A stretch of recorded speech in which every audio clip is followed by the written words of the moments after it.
Brethren of the Common Life was a Christian group that began in the 1300s in the Netherlands, during a time when Europe looked very different from today.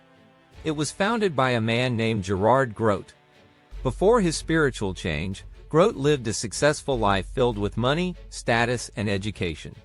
He studied in major universities and had high-ranking jobs in the church. But after a strong and life-changing spiritual experience, he realized he didn't want that lifestyle anymore.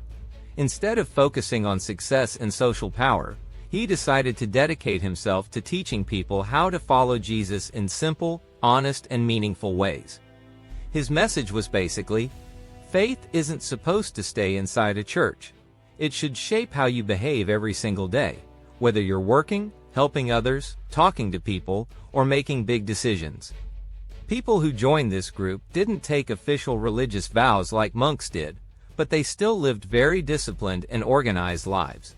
They shared homes, gave up their personal belongings so everything belonged to the community, and followed a daily routine that kept them focused on spiritual growth. Their days included praying, reading, copying books, helping the community, and working hard to support themselves. Even their meal times were structured. Someone would read from the Bible, while everyone listened and ate quietly. Their homes felt a lot like monasteries, even though they didn't have strict lifelong commitments. And unlike monks who often separated themselves from society, the Brethren stayed connected with everyday people, and continued being part of normal life. One of the biggest things they became known for was education. They believed strongly in helping young people grow not only in faith, but also in knowledge. They opened schools, created safe places for students to live, and were famous for offering high-quality learning. Priests in the men's houses also helped give spiritual support to sister communities. Their focus on education ended up shaping the culture of Europe in important ways. During the late Middle Ages, when schools weren't always reliable or available, the Brethren filled a major gap. As the Brethren grew, the movement slowly started to look more like a traditional religious order, even though it didn't begin as one. They tried to live their lives with humility, kindness, and a desire to follow Jesus' example. They didn't beg for money, didn't depend on donations, and didn't want to burden others. They worked for their food, their books, and their needs. Their biggest goal was to create a strong and honest inner spiritual life. Not everyone liked them, though. Some religious groups felt threatened because the Brethren didn't follow the usual traditions or rules. At one major church meeting called the Council of Constance, people argued against them, saying they weren't official enough. But the Brethren had very respected scholars defending them, so they were allowed to continue. Their teachings became part of a movement called the Devotio Moderna, or modern devotion. This movement influenced huge figures in church history, including Martin Luther and John Calvin, who later led major changes in Christianity during the Reformation. Gerard Groot's personal story played a big role in all of this. Born into a wealthy family in 1340, he had access to education that most people couldn't dream of. He studied in places like Cologne, Paris, and Prague. He held important church positions. But an illness changed everything, making him rethink his life. After recovering, he gave away everything he owned, donated it to the Carthusians, and spent years living quietly and thinking deeply about faith. When he finally returned to public life, he felt a strong mission to preach. He traveled from town to town, telling people to return to sincere faith, to stop corruption, and to remember what Christianity was supposed to be about. His preaching was so powerful that huge crowds came to hear him speak. A small group of followers soon gathered around him, inspired by his message. They helped him teach, organize, and build the new movement. These people became the first members of the Brethren of the Common Life. Not everyone was happy about Groot's popularity, though. Some clergy felt attacked or exposed by his criticism, and eventually his permission to preach was taken away. Even so, his movement kept growing, and members of the clergy even joined him. The Pope eventually approved the group, making it officially accepted.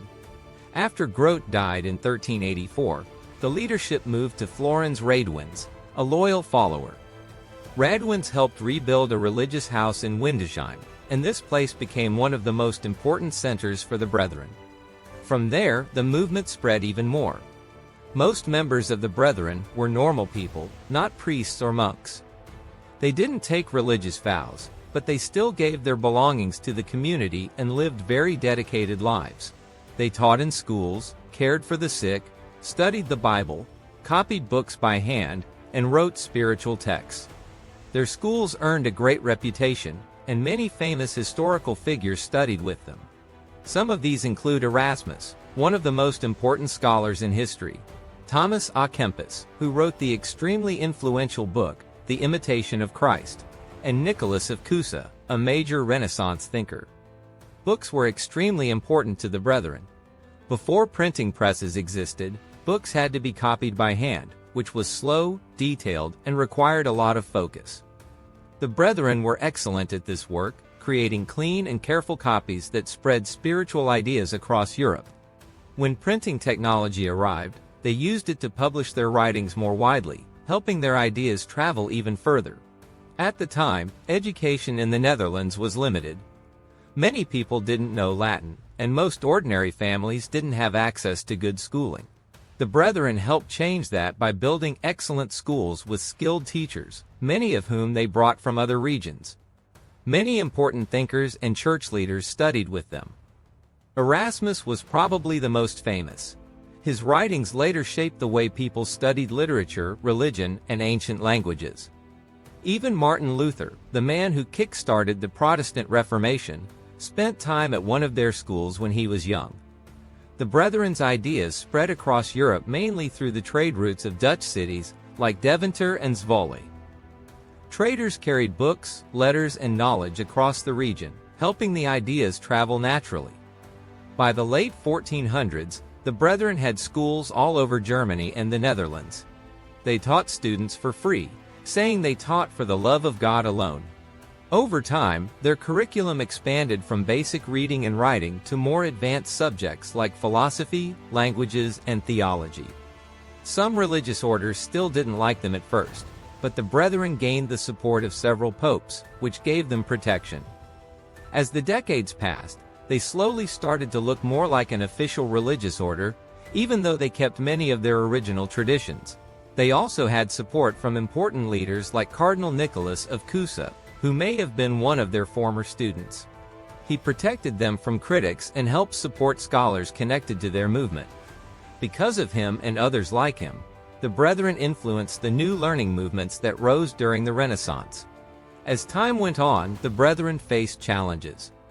Many of their schools were damaged or shut down during wars, religious conflicts, and political changes. The rise of universities and new teaching orders also made it harder for them to compete. Some of their communities survived for a long time, but eventually many closed. Even so, their impact didn't disappear. A study done in 2016 found that the Brethren helped raise literacy rates, increased book production, and even helped cities grow in the Netherlands. Their influence lived on through the students they taught, the books they wrote, and the ideas they spread. Most of the Brethren communities stayed Catholic, but one group in Hereford switched to Lutheranism during the Reformation. When the local government tried to shut them down, the members wrote to Martin Luther for help. Luther supported them, praised their way of life, and encouraged them to continue. That community stayed active until 1841, which shows just how long-lasting their influence really was.